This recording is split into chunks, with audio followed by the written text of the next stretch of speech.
Good afternoon and welcome. If everybody is ready, we will begin.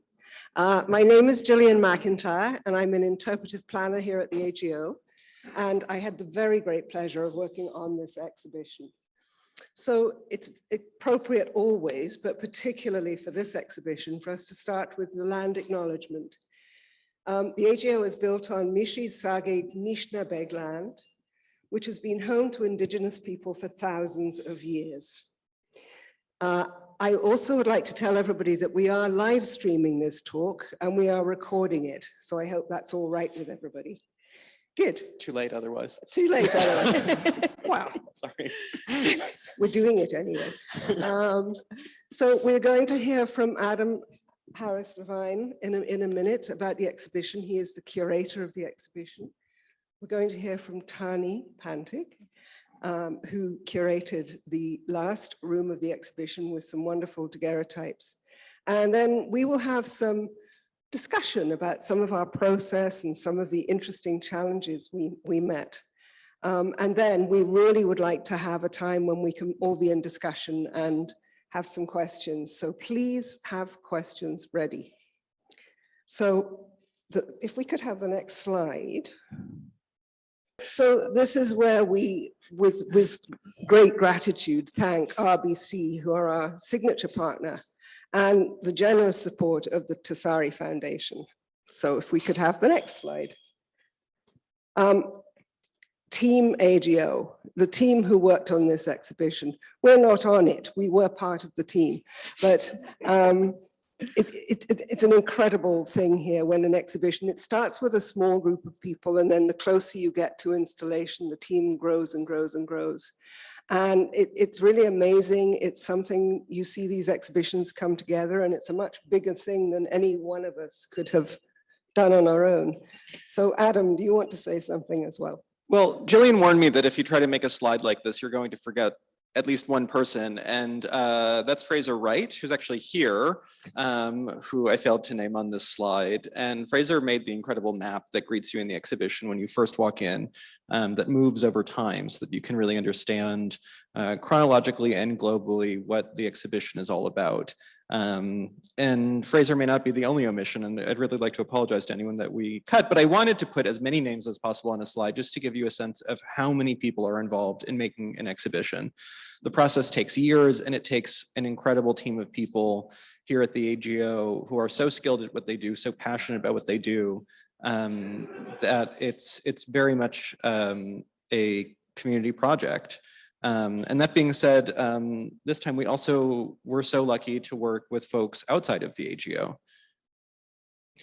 And so it became immediately clear when we were planning an exhibition that involved more than 10 countries and more than 400 years of history that we needed to work with a group of people from outside the AGO who had sort of close personal ties to the territories in the exhibition. And we were just, I felt really humbled by the sort of the generosity of sharing and enthusiasm, the ways that so many people reached out with incredibly rich knowledge that allowed us to shape the exhibition, in ways that I don't know that we even could have predicted at the beginning. No, we actually waited. We didn't write any copy before we'd had those consultation sessions. And you always learn when you do those things. We would love to do more of it, and we will do more of it. But I don't know if you want to add anything about the community consultation. Yeah, I think the point that you had made about how we had the community consultations at the time before we had any content developed or any sort of specific point of view articulated was really important, because we wanted to be shaped by the community and not just have the community reflect or react to anything that we had already pre-written. So I thought that that was so important, and I'm honestly just so grateful to be shaped by everyone that's named on the slide, and yeah, just so grateful for that. And many of you are here, so thank you for coming. Adam, oh, this is the where you're going to talk about how the show began. But you know what I'd like you to do before you launch into that is to talk a little bit about your background, who you are, what you do here, what your specialty is. Happily. Yeah, so I'm assistant curator of European art here at the Art Gallery Ontario. Something is happening audio-wise. Okay. I have worked at the AGO in lots of different capacities over many years. I grew up in the States in a mixed Jewish and Puerto Rican family. And I've been really interested in sort of, and I've studied Spain mostly for many years. And I think a big part of my interest in Spain comes from being Puerto Rican. I think I've been hyper aware that if it weren't for Spanish colonization, then my family might never have, my family wouldn't have existed. My family is a mixture of ancestors from Spain and indigenous ancestors and African ancestors that were brought to the Caribbean through colonization. And I've always been interested, and I think this is something that was really at the heart of this exhibition, is how is it possible to know that and to think about that without necessarily being grateful to Spain in any way? Is it possible to understand how colonization and how empire building moves people around the world, but that, doesn't sort of, I think that doesn't glorify Spain, because I think that is something that has happened for a really long time, that there's sort of, I don't know if I'm being inarticulate, but I think that that's actually like a really complicated thing to do. And that was something that I was really keen on working out with this exhibition. Can you look at history in a way that, or even, can you make an exhibition about something without glorifying it? Because I think so often, we're used to seeing exhibitions that, about, say, a single artist, and it's about admiring that artist. It's about celebrating that artist. This is an exhibition about art that's made within an imperial context. The art is incredible. It's beautiful. It's really instructive, right? It tells us a lot about history. It helps us learn in really important ways. But at no point did we ever want to glorify the history that we're talking about. That's sort of, I think that's a really thin tightrope to walk, but that's been at the core of what we've tried to do for a long time with this project. Mm-hmm. So this is sort of an interesting, this is a bit of archival digging that we did recently, and how many weeks ago was this? 95 weeks ago?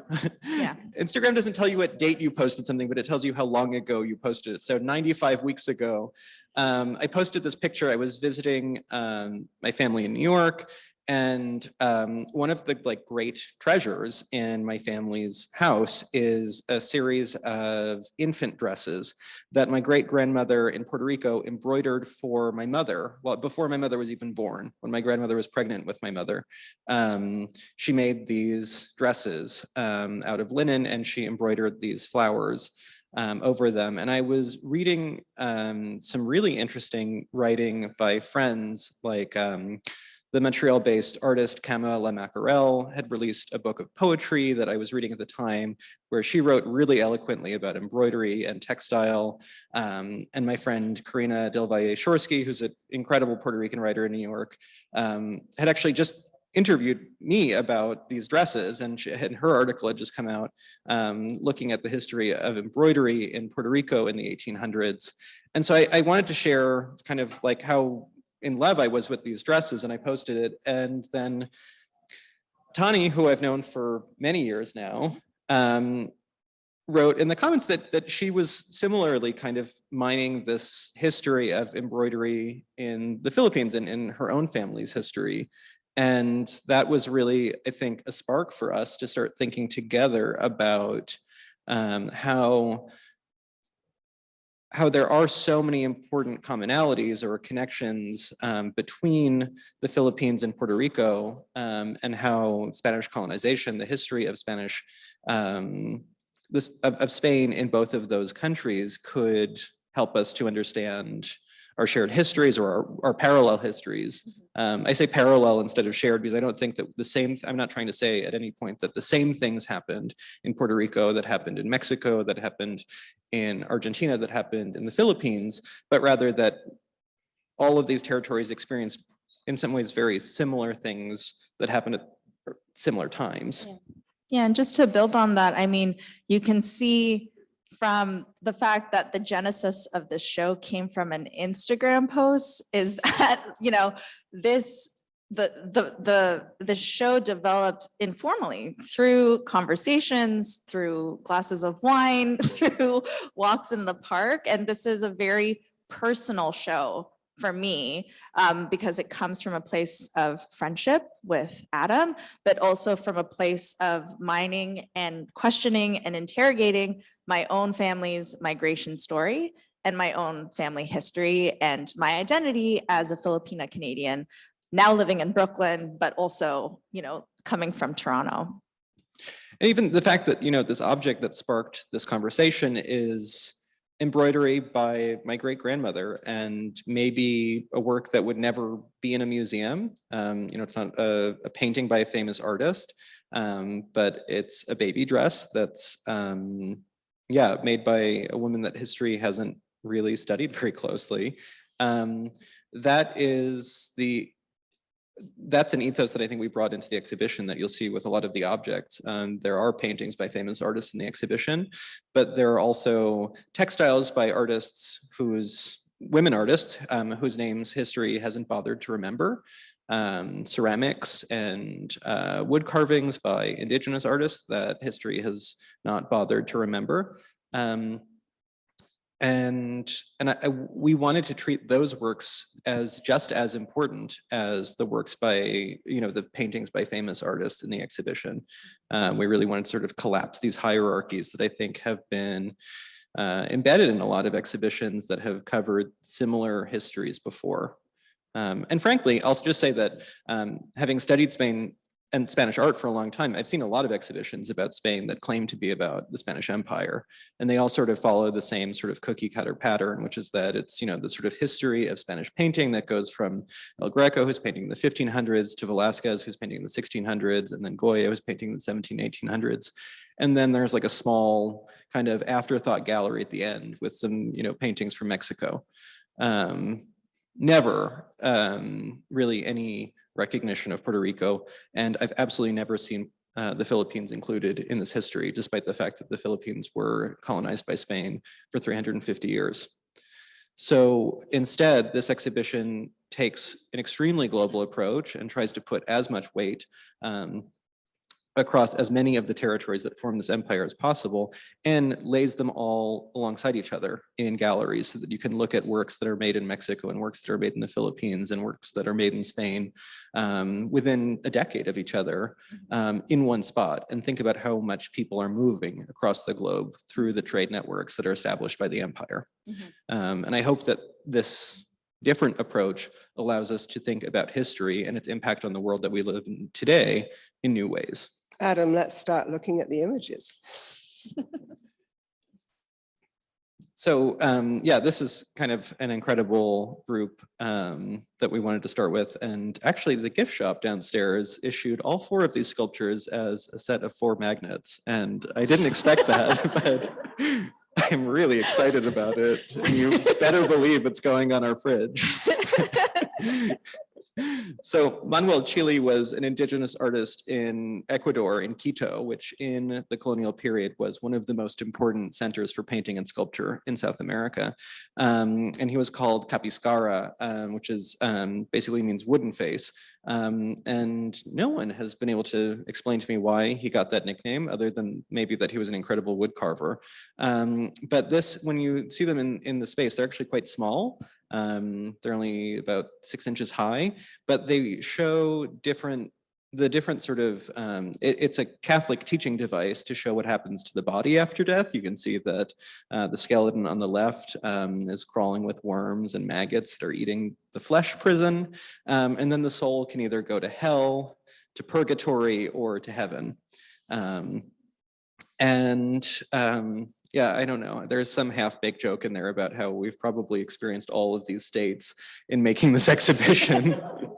But yeah, I think I've already said a bit about sort of what we were hoping to do with this exhibition, namely to bring together incredible works of art that span the Atlantic and the Pacific and that tell a history of 400 years, but namely that doesn't glorify colonization, but instead asks the question, if we study empire, if we study, starting with Columbus arriving in the Caribbean, thinking that he's arrived in the Molucca Spice Islands,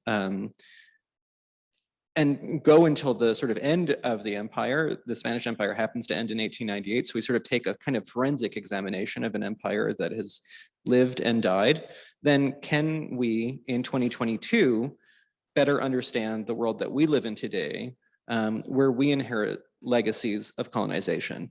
Can we engage in our decolonizing present and imagine new and more expansive decolonial futures if we are rooting ourselves in a long history that understands that some of the core issues that we are looking to combat as a civil society today have their origins in ideas and inventions and structures that are put in place starting in the 1490s.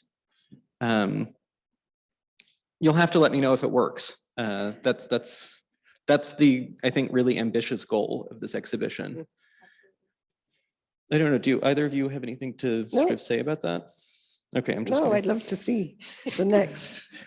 So one of the questions, and this is what greets visitors, that this will greet you all when you see the exhibition, is a room that first looks at Spanish medieval history and asks the question, what is this country, this small country in the Mediterranean, just north of North Africa, in Southern Europe, that manages to build an empire that transcends the Atlantic and Pacific Oceans.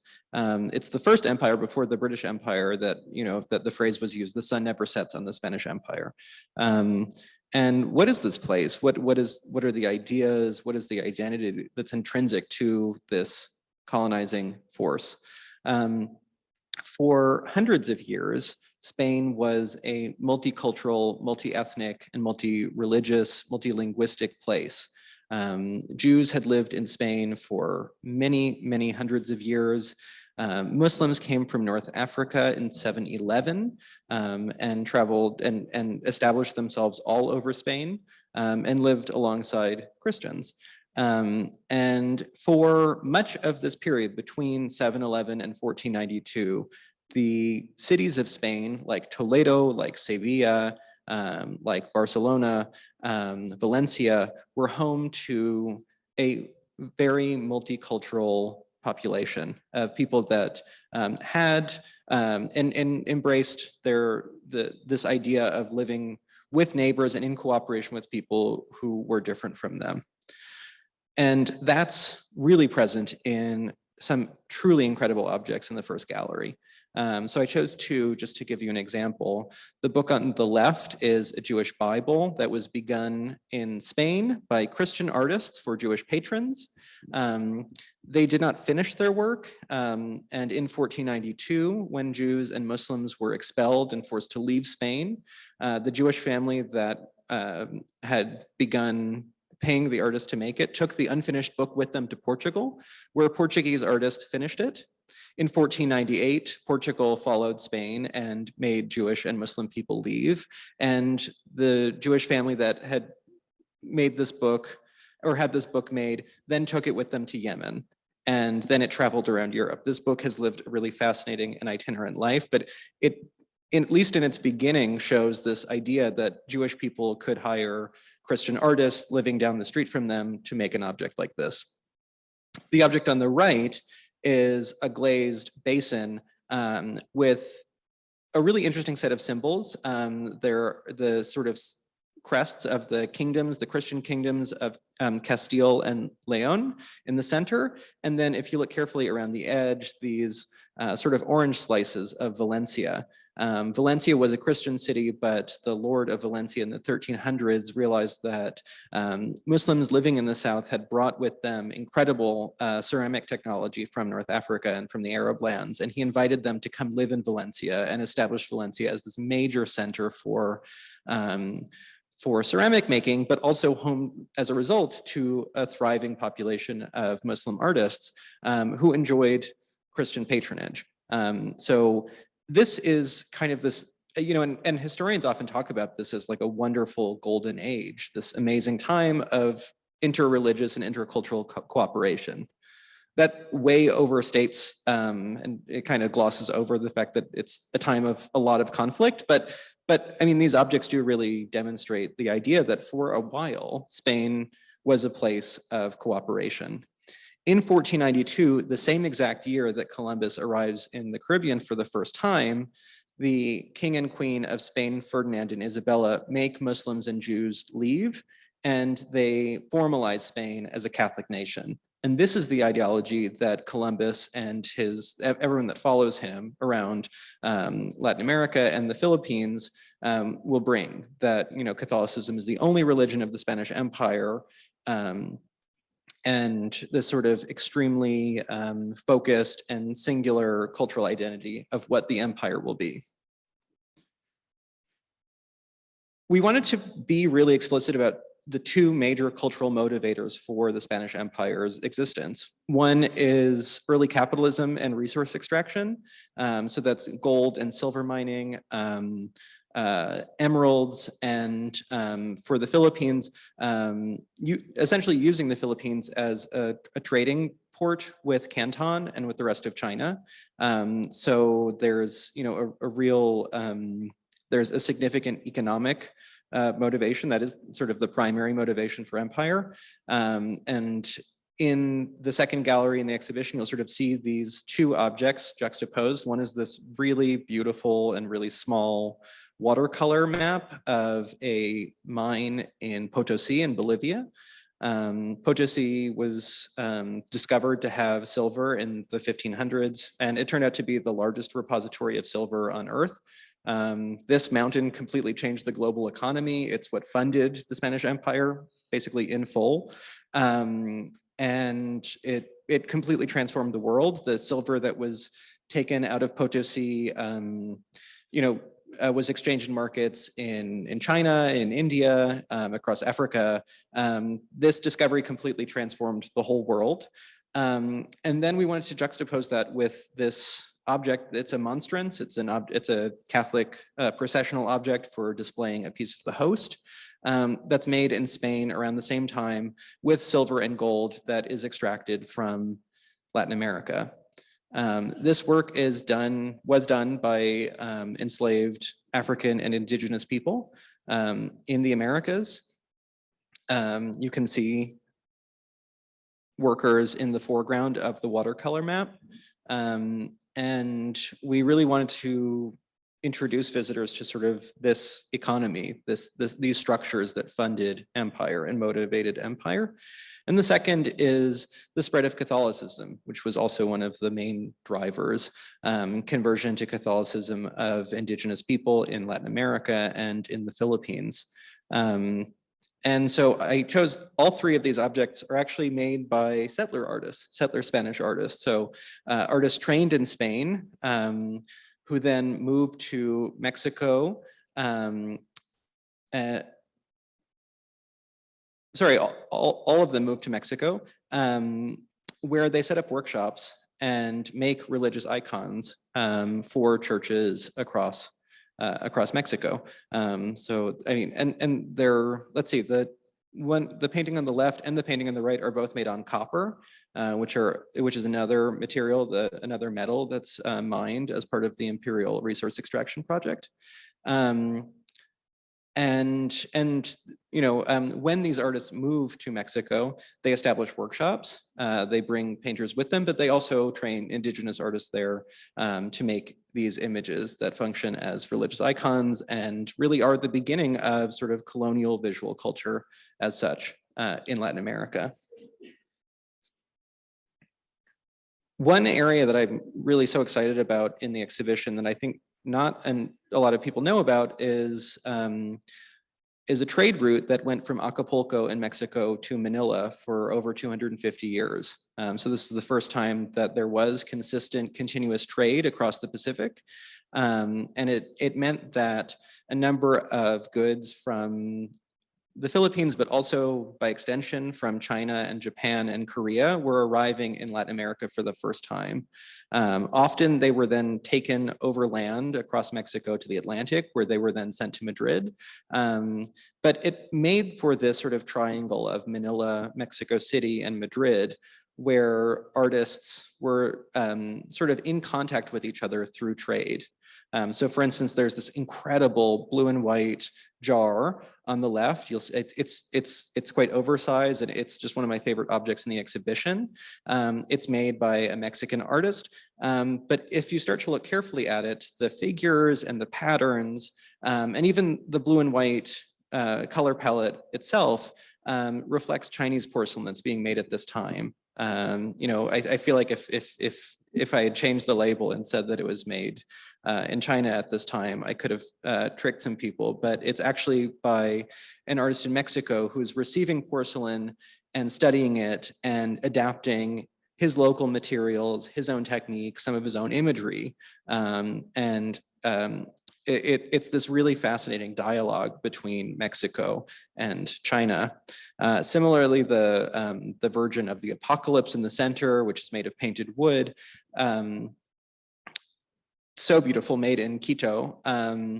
If you look carefully at the face, it actually looks quite similar to ivory faces of religious statues that are being made in the Philippines at this time. And sometimes they're being sent over the Pacific to Mexico and to South America, and artists are actually even inserting these ivory faces into their wooden sculptures. So these hybrid religious statues. And in this case, this is an artist that's using only wood and paint, but he's imitating the ivory faces that he's getting from the East.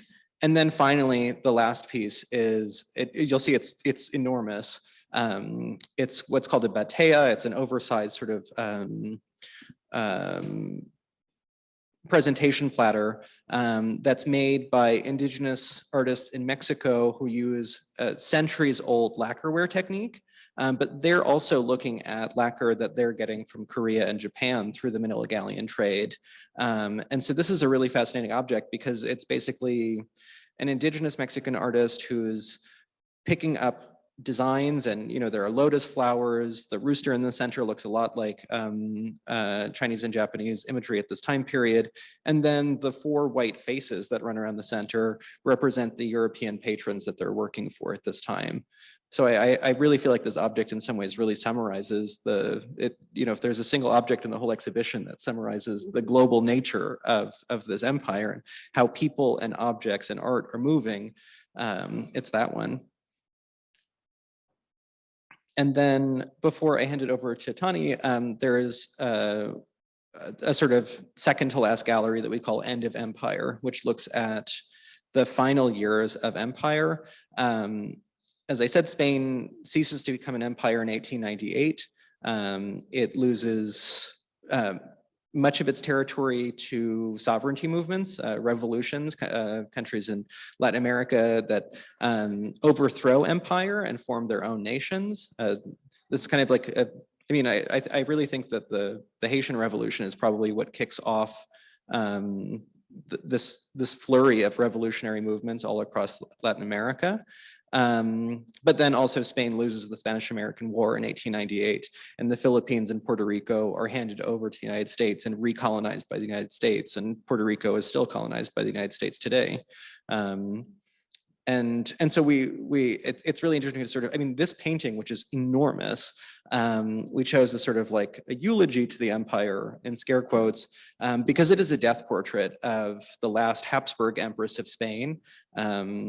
And she dies without bearing an heir for the empire. And it's just like so over the top, right? You see the silver, like 5-foot-high candlesticks that are probably made from Spanish silver, the lavish luxury textiles that she's lying in state with, and the gold skull at the base. And you have a sense of just, how Yeah, how I mean, lavish is sort of the only word I can think of really for the over the top nature of the Spanish, the way that Spain is running its empire at the very end of the imperial period, and all of this is kind of in Madrid to cover up for the fact that everyone has this sinking feeling that everything is about to fall apart. But everything falling apart for Spain means self-determination for a number of people across the ocean. So this is, I think just like a really exciting place to think about. And then if it's okay, I'll hand over the clicker to Tahnee. Thank you, The big Adam. green button. So I realized that I didn't get a chance to introduce myself at the beginning, so I'm just going to do that very quickly, if that's okay. My name is Tahnee Ann Makabalipantik. My pronouns are she, her. I am an artist and designer based in Brooklyn, New York at the moment. However, I was born and raised in Scarborough, lived here since I was 18, and then went off and did other adventures. I am a guest curator on this show. As you heard earlier, this show really came out of a place of friendship with Adam, and being able to, discuss and interrogate a lot of these ideas that Adam was looking at and how it related to my own experience was something that really shaped my curatorial perspective here. I will share, I am a guest curator here. I'm also a first-time curator. I don't have no formal education in curatorial studies. I think that's important. I just want to stress that because I think it's really important for people to know I came to this show from a place of lived experience, right? Like, I know what it's like to grow up as Filipina in this community as a Canadian, and also understanding my family's history. Like, those are things that are valid enough to be able to have a perspective on artifacts and art, and are worthy of being able to be within the Art Gallery of Ontario. And so I'm really grateful to Adam and to the team at the AGO and to Jillian for their support in helping me as I go through that journey. But yes, back to the daguerreotypes themselves. So what you're seeing on the screen are two of the daguerreotypes that you'll see in the show. For a little bit of background, daguerreotypes are the first widely accessible public photographic technology available. So it made its debut in 1839 in France, and the daguerreotypes that you're going to see on show are from the 1840s, early 1840s. These are the first photographic images of the Philippines that we have on record, and they're being shown to the public for the first time. This is like a huge deal. I'm very, very excited about it. I'm very excited for these to be able to add to the rich cultural narrative of what it means to be Filipino. And I'm really excited for everyone, for the public, and also for the Filipino community to be able to see these, look at them, and hopefully see themselves in it as well.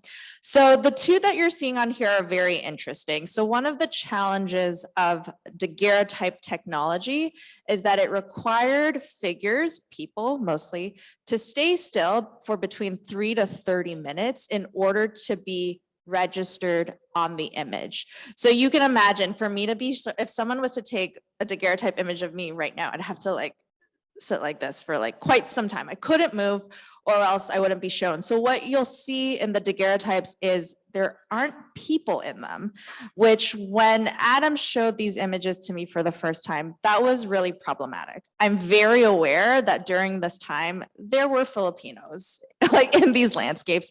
And so to not have them there, I thought was something that we needed to poke holes at a little bit.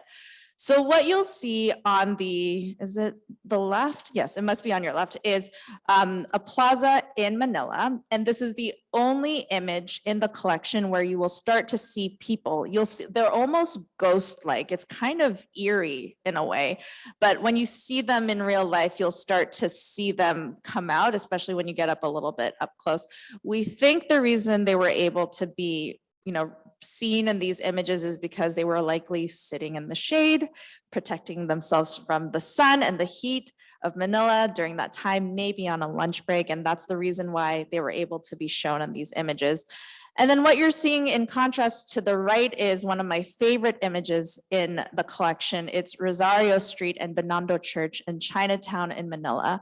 And going to the market is a very common experience for Filipinos. Like, you go to the market, it's teeming with activity. There are people, there are vendors, there are carts, there's produce everywhere. And what you're seeing in this daguerreotype is none of that. And that's really scary to me. It's a little bit eerie. And so I think that it's a really interesting contrast to be able to put these two images side by side.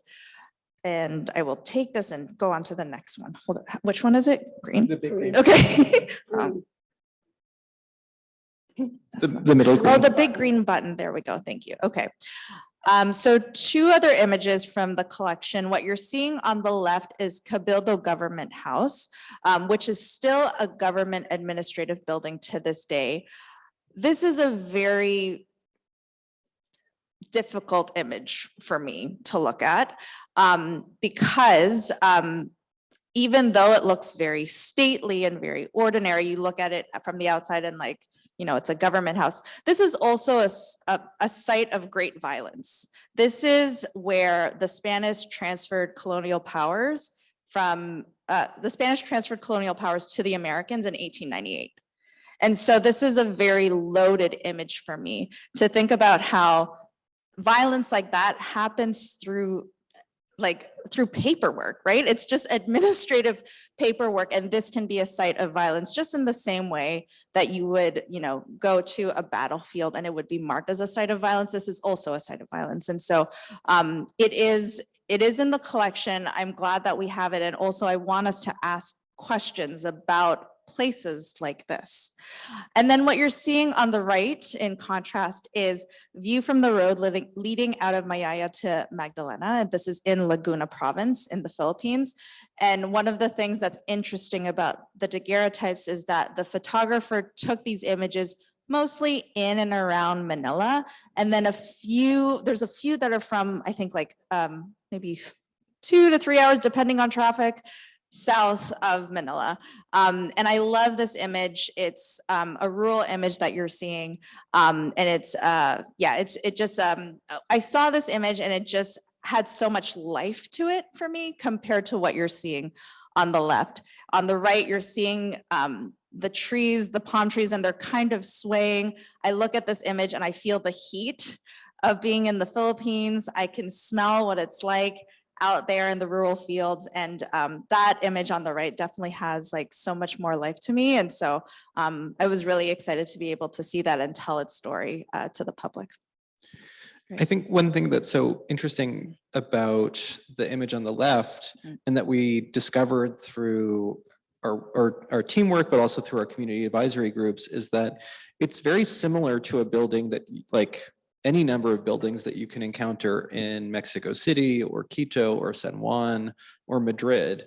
And it's this way that the colonial infrastructure was spread across the empire, where sometimes they kind of applied these like almost cookie cutter structures that you don't even feel particularly well thought out to the local or specific environment, but are just sort of mass produced for empire, that I think like this looks truly identical to buildings that are all over the empire. I find that really fascinating. And the other thing that I think is so interesting about the daguerreotypes is that because, you know, is the time that they're made. They're made by a Frenchman, and they're related to American businessmen that are in the Philippines at this time. And that's because there is a sense globally that the Spanish Empire is falling apart. And as a result, foreign investors and foreign capitalists start to swarm to places like Manila and San Juan in a speculative market, because they want to be in there to recolonize these countries as soon as Spain's grip on the Philippines falls away. And that's, I think, why these so-called, these empty images, which very rarely capture people, are so appealing at this time. Some of you may have heard the term terra nullius before. It's this sort of mythology of thinking about places, including Canada, as unpeopled before settlers arrived here, that it's just land, empty land that is sort of ripe for the taking. And that sort of appeals to settlers. And I think that the very technology of daguerreotypes and its failure to capture people in these images,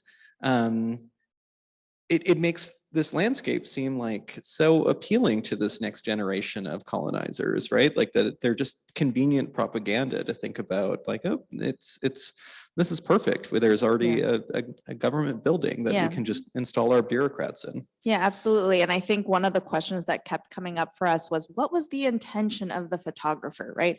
Did they intend to not have people in these images, or is that just a consequence of the technology? And I racked my head around that so many times. And at some point I was just like, you know what? It doesn't even matter, because the impact of it is that there aren't people in these images. And that, like, European audiences are seeing that, and they see that this land is ripe for taking over. It doesn't matter what the intention was. Like, what matters is the impact. These would definitely have been commissioned for a purpose. You know, absolutely. And it's interesting. I mean, I don't know too much about this photographer, but he was quite famous, I think, and traveled the world. So I'd love to see other photographs he took and see whether there were people there. And I love, we mined these photographs. I mean, you particularly, because you were working on them. And the more you look at them, the more you see. And I love challenging the whole notion. I think people for a long time assumed that photography was a neutral thing, but it's not. It's somebody's point of view. Not. Yeah. Somebody's very specific point of view. Absolutely. Yeah. And I think that it's really important that there is no such thing as a photograph that doesn't have bias, a photograph that doesn't have opinions. It's loaded with values and principles. And when you see these daguerreotypes, I hope that you will take your time with them and really examine them. Not just for some of the ideas that we're talking about today, right now, but even just from a craft perspective, the amount of detail of these daguerreotypes are in just absolute exquisite condition. To have them at the size that we have them at in this condition is really incredible. So I hope everyone will enjoy them in the galleries afterwards. ETA he did produce portraits or daguerreotypes of people in Egypt. So it's not that it never occurred to him. And how would you clear a marketplace of people? I mean, he wouldn't have that kind of power just to sweep people away. So we'll never know, but it's interesting to think about.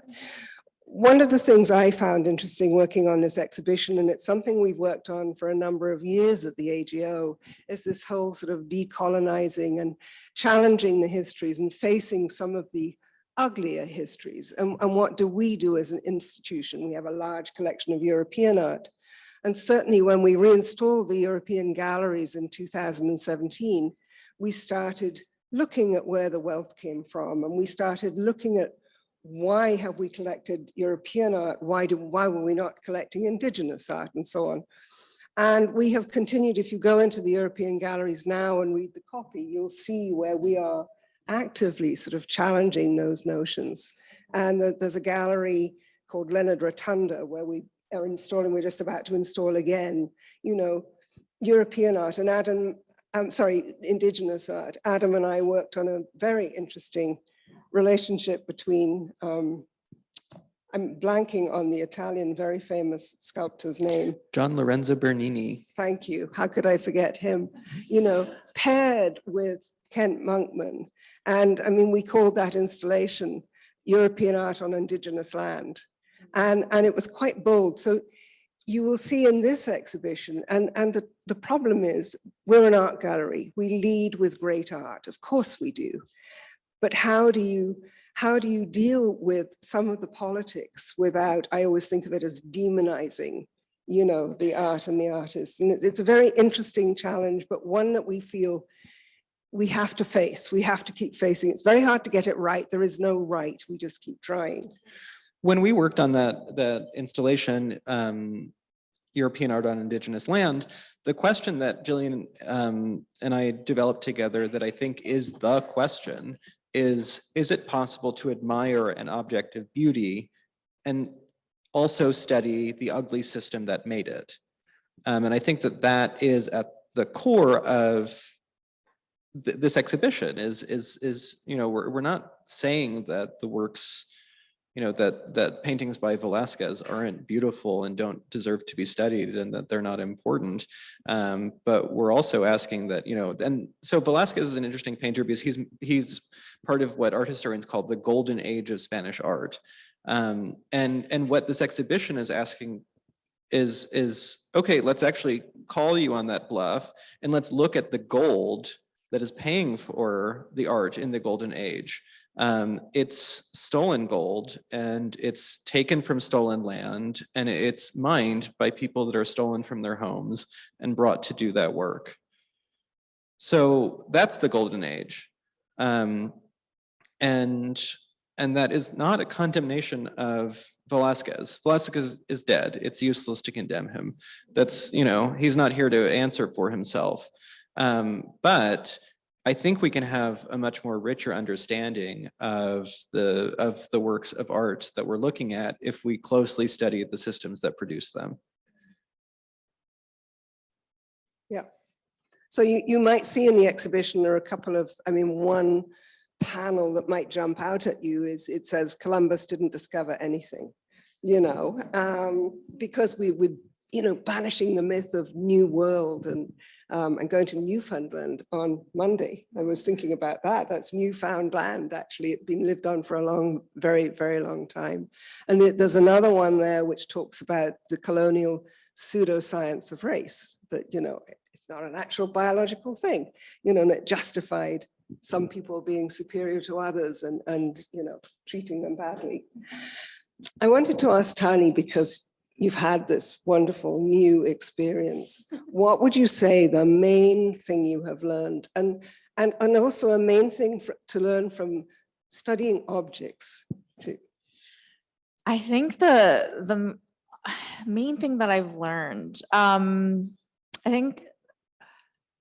I mean, I've learned so much from working with the team, just from an operations standpoint, just like all the work it takes to put together a show is just incredible. I will say the thing that I am quite proud of is that it was really important for, like, I think the thing that I've learned that to come from a place of lived experience, to come from a place of personal experience, like, has a place in these walls. Like, to have that validated for myself is just, it's such an important lesson for me to learn, and actually something that I want to be able to share with more people, that your perspective, like all of the experiences that have led you to where you are valid, and they are worth being able to channel into a vessel of a show if that is what you choose. And so that's definitely something that has been really meaningful for me, and something I'm so glad to be taking away from this show. Yeah. I think that's a very useful observation. I mean, one thing I always think is people think the AGO, there is an AGO, there's a voice, there is a, you know, an opinion that is the AGO's. No, it's a bunch of people working here with very strong and very different opinions. And I think that's all right. We are many and we are multi-voiced. I have to ask you, Adam, then, what do you think the main good thing that you have learned from working on this exhibition has been? I've learned a lot. Well, I think, you know, and I'll just say that, you know, I too am curating this exhibition from lived experience. And this is, to my knowledge, the first time there's ever been an exhibition about the Spanish Empire curated by Puerto Rican and Filipino curators. You know, so often this history is told from the Spanish perspective, looking out, rather than from the so-called periphery looking in. And it's been interesting. I mean, I've seen people squirm when I've talked about this leading up to that, right? That there's a real fear of, like, what happens when the tables get turned, when, you know, the power of how these stories get told comes from the lands that are colonized rather than from the center. Yeah, I think that one thing that I learned is that we didn't have to fight that hard to do this. This wasn't an uphill battle. The AGO was a great home for this project. We didn't have to explain ourselves or justify our choices a lot. Yeah, I think there's an idea about institutions that they're slow to change, and but yeah, I actually found that this was like the perfect venue for doing this work. People were really interested, and we had a lot of great buy-in from a number of colleagues across the institution. So I find that really heartening. Yeah, I think, and I think, you know, it's so cliche, but this is a story of teamwork. Just so many people with so many incredible expertises that worked on the show. If you have a chance, like even look at the lighting in the exhibition. It's incredible. You know, the objects, especially, you know, these sort of glittering silver and gold objects, they look incredible because our head of lighting at the AGO is a genius. It's true. Yeah. Worked very closely with Paul. He is just a master crafts person. So yeah. Yeah, I mean, he had to start at Studio 54 in New York. Like I'm not kidding. That's incredible. Can you imagine? You take it for granted until you see it done badly. And then it's, you know, which of course, when you go to other institutions, you think, what were they thinking? Yeah, it feels like someone forgot to turn the lights on or something. And working with you is always a treat. And I'm not just saying that because you're here and running the show. And Bianca, where is Bianca? Yeah, Bianca, where are you? Oh, there. Bianca Rico There she Martinez is in the is. back. And she is one of the great treasures of the exhibition. Yes, I wonder if somebody could give Bianca a microphone, because I think we can go into Q&A in a minute, and then once we've done Q&A for a little while, let's all go into the exhibition. But Bianca, who was curatorial assistant and was very supportive and did masses of research and so on. Well, she's much more, I'd love to introduce Bianca because she's much more than just curatorial assistant on this exhibition. Bianca started at the AGO as a volunteer in high school. And then she was a researcher in residence working on an incredible project around her ancestral home in the Philippines. When I met her and I said, do you want a job? Because like, that's literally what we're doing with this exhibition is thinking about sort of personal histories and family histories and how that impacts architecture and lived experience and made objects. She finished her master's in architecture this year. And 1 week before install. All while working on this exhibition. And yeah, she's a complete genius. So hi, Bianca. So now you're on the spot to tell us what you learned from working on this exhibition. First, thank you, Adam, for the kind words, as always. And it's been a huge inspiration working with you and the whole team.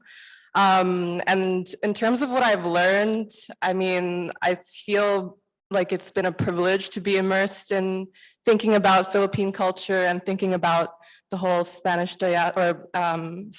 former empire, because that's not a privilege afforded to everyone who is Filipino, including my parents who are sitting here.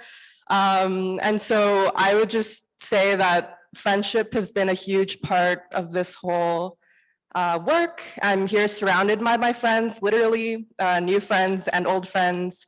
And Nino here, who is actually featured, his shrine of this or altar of the Santo Nino is on a wall panel. And I met him through my dad's church group, and I had that impetus through the show. So I'm just here to celebrate friends, and I'm glad that you allowed me to be a conduit, I guess, to my community here. And thank you, Bianca, and thank you for.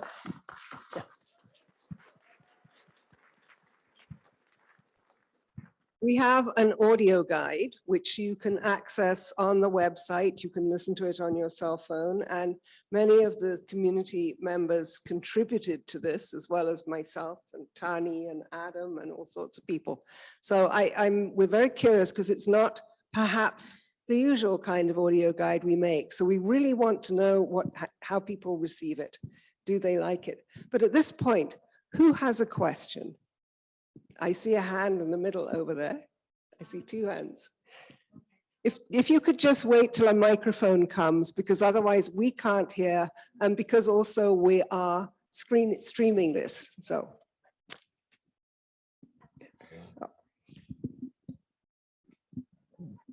Thank you. I did go through the exhibit on Wednesday, and I was quite moved by the experience. What I found different from what you talked about today and what I saw in the exhibit and what Jillian said about we lead with great art, but you actually chose, I'm thinking deliberately, not to talk about the Goya or the El Greco or the Velázquez. So that would be what I would interpret as great art. So couched in that is also my thinking as I walk through the exhibit was, this could be at the ROM. This could very easily be at the ROM. That's not a judgment, but it could be, just as the ROM is going to be showing Kent Monkman. So there's a fluidity that's happening in the world of institutions that is, I think, helping us see our world in a different way. And I just wondered your comments on the artists that you chose not to talk about, and then also the fluidity among the institutions. If you could comment on those, either one of you, all of you, some of you, thank you. Thank you. That is an extremely keen observation, and it's something that we talked about a lot, right? Is this a ROM show? Can this be an AGO show? What does it take to make this an AGO show? One thing I'll say is that the embroidered dress that I started with at the beginning of the exhibition, I'd love to kind of like imagine a future where that dress could be here at the AGO and could be understood as a masterpiece. And that sounds naive, but I mean, I guess I am naive, and that's fine. I'll own that. So I think we're very lucky to have, at the moment, I think the only two Velázquez paintings in Canada are right here. And they're incredible. They're absolutely incredible. And they're different. They come from different moments in his career. The portrait of the unknown girl is devastatingly beautiful. And I hope everyone can spend some time in front of that painting. It was recently cleaned by the Hispanic Society, the museum in New York that lent us nearly all of the works in the exhibition. And I think it's an absolutely beautiful painting.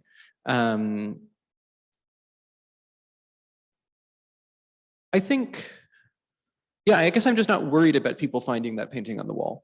You know, I know that people will find their way to the Velázquez paintings. And in fact, I would say that the Count Duke painting, the other Velázquez, is on such a prominent sightline in the exhibition. And it's huge, it's such a big painting. I'm not worried about people finding their way to that. So yeah, so I think that what's more exciting to me is how can we use an exhibition like this to put Velázquez in conversation with artists that people have never heard of, or even to imagine, to think about why do we already know who Velázquez is, but we don't even have names for a lot of the artists in the exhibition. So I guess I'm just not, and I love Velázquez. I literally have studied Spanish art for most of my time on this, by the way, there's a very good children's book called I, Juan de Preja in the gift shop that is a great children's book about Velázquez. So I guess I'm just not worried about Velázquez. I think he's doing okay. And I agree, we do often get challenged, you know, should this be at the AGO, should it be at the ROM, and vice versa. And I guess it comes down to partly as definitions of what art is. And we certainly have objects in this exhibition that were in use, you know, are they art? For me, yes. I mean, I'm very happy in the gray zone, you know. Well, and if use precludes something from being art, then that also precludes like our great Bernini in the collection, which was used as a devotional object, you know, and used to decorate a church. I always think of, you know, religious paintings as tools to help people pray. So as soon as something becomes a tool, does that make it not art? Then half of our collection isn't really art. But I mean, my boss, Dr. Caroline Shields, is here, and she can attest that I try on a daily basis at work to say, I still don't know what art is. I have no idea. And I would love someone to give me an easy rubric for figuring out what is a use object and what is art and how to decide. Might be easier to say what it isn't. Yeah. I don't think there's a single object in the show that isn't art. Yeah, we have a kitchen sink in the contemporary collection. And I've had kids, you know, I used to tour with the high school children and they would look at that and, huh, that's not art. So I'd say, fine, tell me what art is. And we'd have some great discussions around that. But anyway, that very good question. Let's have another question. Where are the microphones? I'm seeing hands all over the place. Oh, okay. I'm letting them because it's hard. I can't see easily because the light is shining. So I'll let. Okay. Thank you. Kathleen. I just want to express appreciation. The panel, this discussion has really made me so excited to see the exhibition, and I really appreciate the context and the thinking that you've shared behind it. I have two questions. I'm not greedy, so you choose which one you want to answer. But one is, so most of the pieces that are in the exhibition are loans from the Hispanic Society Museum and Library in New York. And I was curious, so you got all these pieces on loan from them. I'm wondering, what do you think you've returned to them through the process of putting together this exhibition and the curatorial thought you've put behind it? My second question is, has there been any thought, interest, ambition to tour this exhibition to Madrid, to Barcelona, to the origin of the empire that you're interrogating and questioning and exploring through the exhibition? Thank you. These are great questions. They're also beautiful questions. Like, that's just such a frankly pretty way of phrasing it.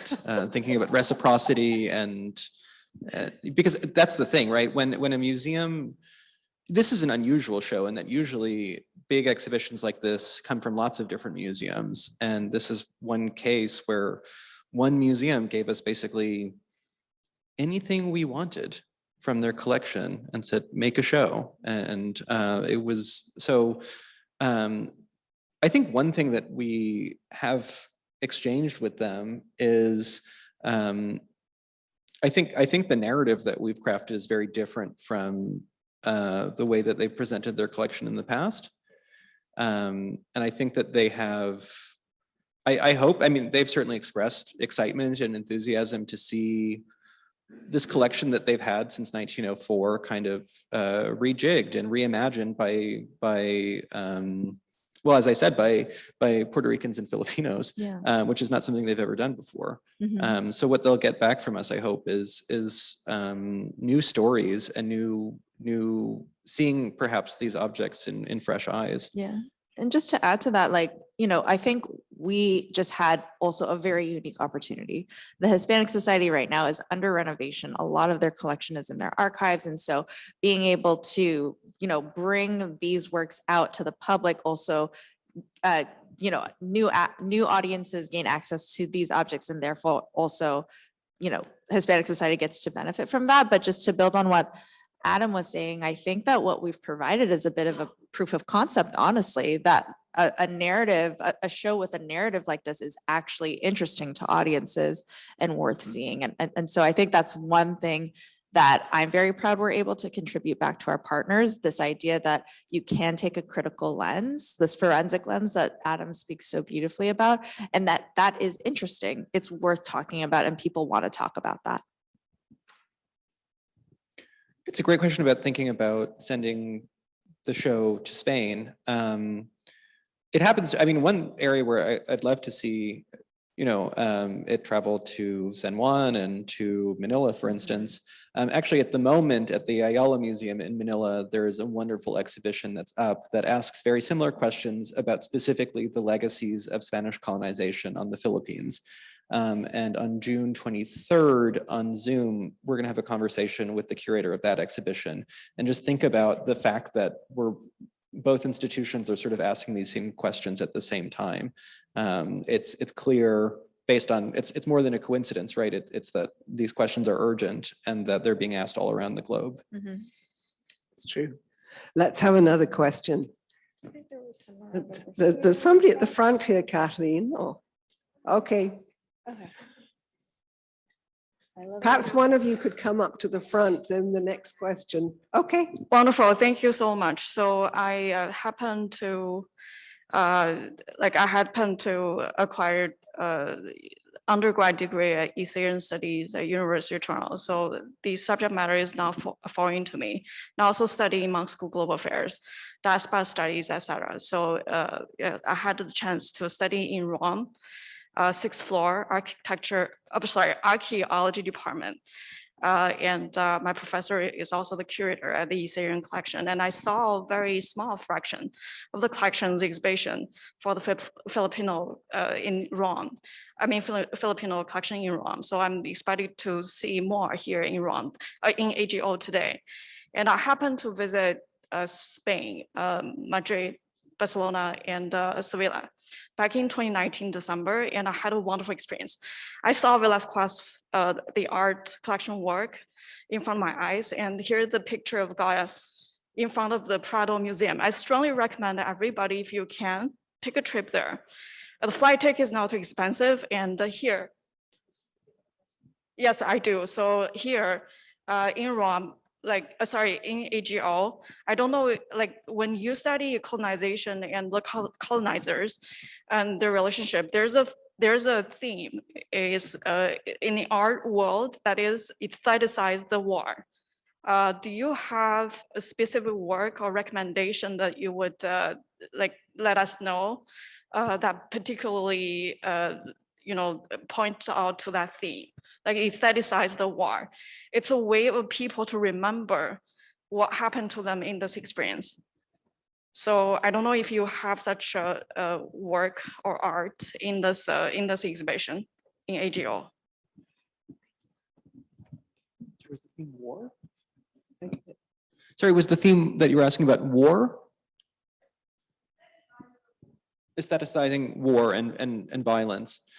Yeah, there's an amazing, do you mind if I? No. Yeah, so there's an amazing, sorry, by amazing, I mean, it's complicated. To be honest, when I first saw this single work in New York, I wrote to Jillian and said, I think we have to cut this work. I don't think I have the courage for us to include this object in the exhibition because I don't think that I wasn't confident that we could display it. It's called the Map of Techwaltice. It was made in Mexico in the 1500s. And it's a map where the images are made by indigenous artists. And the captions are made by the Spaniards who are directing them to make the images. And it actually depicts warfare. It's sort of, I mean, it's called a map, but I don't really think it's not maybe how you would conventionally picture a map in terms of understanding how places are laid out in orientation to each other, but instead how people have occupied the land over time. And it depicts first, before colonization, intra-indigenous warfare, and then after the arrival of the Spaniards, warfare between indigenous people and Spaniards. And it's very bloody, very violent, and it's mostly fake. It's an example where the Spaniards have commissioned this work of art that has some of the earliest myths or tropes, anti-indigenous tropes, that indigenous people are, run around naked, that they are cannibals, that they commit human sacrifice, that they're constantly at war with each other. This is a document that is then sent to Spain and used to justify colonization, to kind of demonstrate, look, the state of affairs in Mexico is so bad that these people need Spain, they need Catholicism, they need colonial administration to help protect them from themselves. And so it's an incredibly bloody and damning image because it really shows how this idea of civilized versus uncivilized, and this idea that indigenous people should somehow be grateful to colonizers for their help in helping them to fix their wrong ways. This is an idea that's been around for basically 500 years, and I think it still impacts how settlers, imagine settler and indigenous relations today. Just to comment on this idea of aesthetics of war, I also think it's important to recognize that, yes, there are images like what Adam has described in terms of, bloody, like gruesome imagery, yes, but also just to build on what I had said before, Kabildo Government House, what you're seeing here is also a part of that idea of aesthetics of war. It is also a part of great violence and bloodshed, but you're not necessarily going to see it on the image, but the administrative work around that violence, that is also like this image, I think, would also be a part of that quote unquote aesthetic of war. I think we have time for one more question, and I know there are more hands going up than that, but when this talk is over, I think we're all going to go into the exhibition. So we three will be there. So please come and ask us the questions so if we have one more, I'll let Kathleen. There we go. Is there a Filipinx person that wants to ask the question before me? Just checking. Okay, this is specifically for Tahnee, because I think that you've had like 1/5 of the speaking room in this conversation. You went to an origin source, and what was the grief like that came for you? What did the body say? Now I'm gonna start crying. That is a heavy question, and thank you for that question.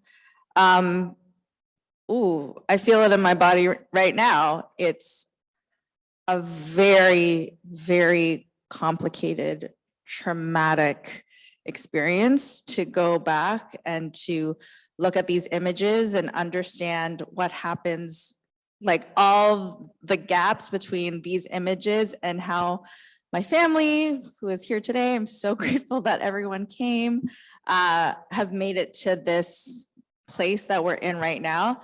It was very difficult. Also, during the creation of this show, while I was in Toronto, I was actually staying at my parents' place in Scarborough, which is also very complicated for me and also has a lot of grief there as well. And so not only in seeing these images, but also in the making of the show and even just the commuting of it all, there was a lot of grief that I don't necessarily feel comfortable going into in this moment, but it was definitely felt and definitely shaped all of the conversations that I had about these images. Thank you for asking that question. It's a powerful question to end on.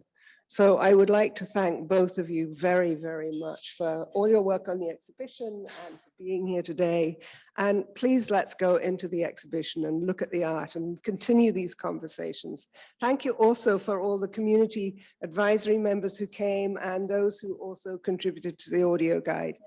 Maraming salamat sa lahat.